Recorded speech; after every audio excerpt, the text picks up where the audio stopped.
Double Diamond Railroad here with an update on our switch dilemma and the troubleshooting and fixing the repair of two switches that were dead when I was trying to do my switching video.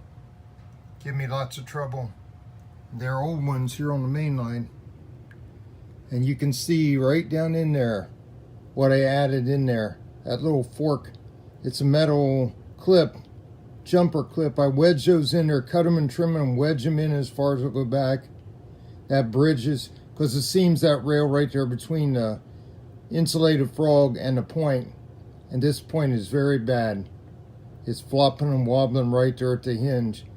So those rails go dead. I couldn't get this one to work no matter what. So I put that in, and then I moved down the line. Same thing here I had to do. But then I started pushing, flexing the switch all around. It was still cutting out. I came back here and suspected those joints. Filed them, clean them up, tried to make them conduct better, but no good. And then it even seems more like it came back to this one. Seemed to be causing more trouble. So I got soldering iron out, soldered there, and touched up on this one again. Soldered right there on both sides, on the outside lightly, and soldered this one. Now I don't have the problem. Solidus can be. I ran the SD40-2 down in that lead right there. No trouble. So I wonder if I even need that clip in there now. I can take it out and try with the meter again, but for now I'm leaving them in. I've had to do that on several of the old switches, make that bridge. If I could solder a tiny little jumper lead across here, that's what I would do, but I can't get in there and do that. And this is hard to reach. I'm leaning way over on my gut on the table at the back edge here. It'll tear your back up after a while, not too long. So anyway, what we were doing, we got that all repaired. It only took 4 hours in 2 separate 2-hour sessions to get all that figured out and fixed. But it works. Coming back to this one, where I can't put a switch stand, and here you'll see where I build a block out there. I'm using old model airplane parts, radio controlled planes. That's part of a landing gear block I sawed off, laminated down, so I got a platform to set this stand out there, and I can paint and scenic around it. So back to this switch where I can't fit one. I kept thinking about that push rod idea. If I had some thinner wire, it would have been better. I didn't. It's a little bit too heavy for push rods. But I did think of last night a piece of carbon fiber rod, and I found one. The small one was like off a foamy glider push rod. And took the whole section of track out right there, that flex. Cut the ties underneath with the X-Acto, clip the tie ends because it's at an angle. And you can see the rod's going to mate up right there, slides freely under the rails, won't have any electrical contact.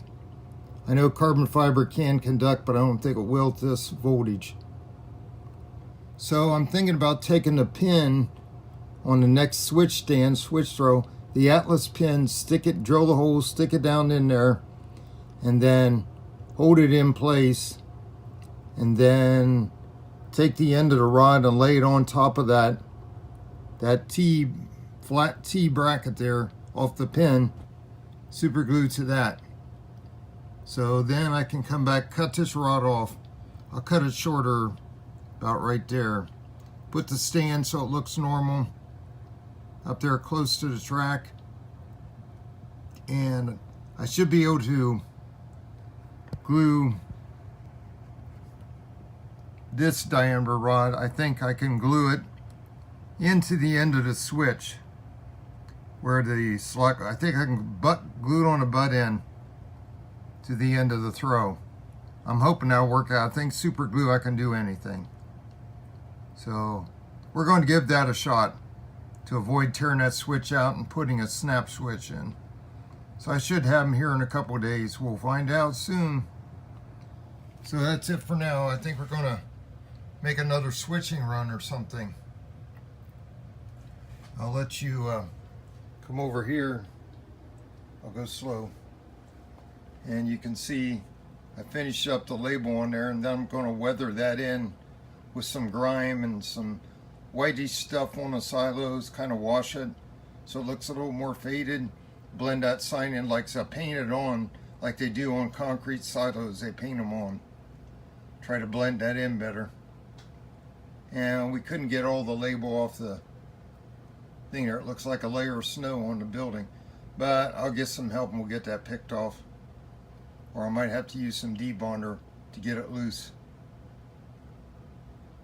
So that's the update on the switch repair. And hopefully we can get the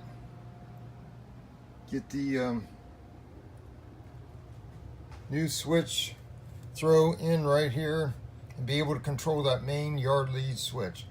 Now I have all these. I only have to get one here, and I got the one in the back, so that covers the yard. Get that one, the one out here and right there, and one here, and I'm good then. Already got the one up there, so we're good to go. Oh, and this thing too on the switch up here. This thing was, when I backed down there, it was jumping the wheels.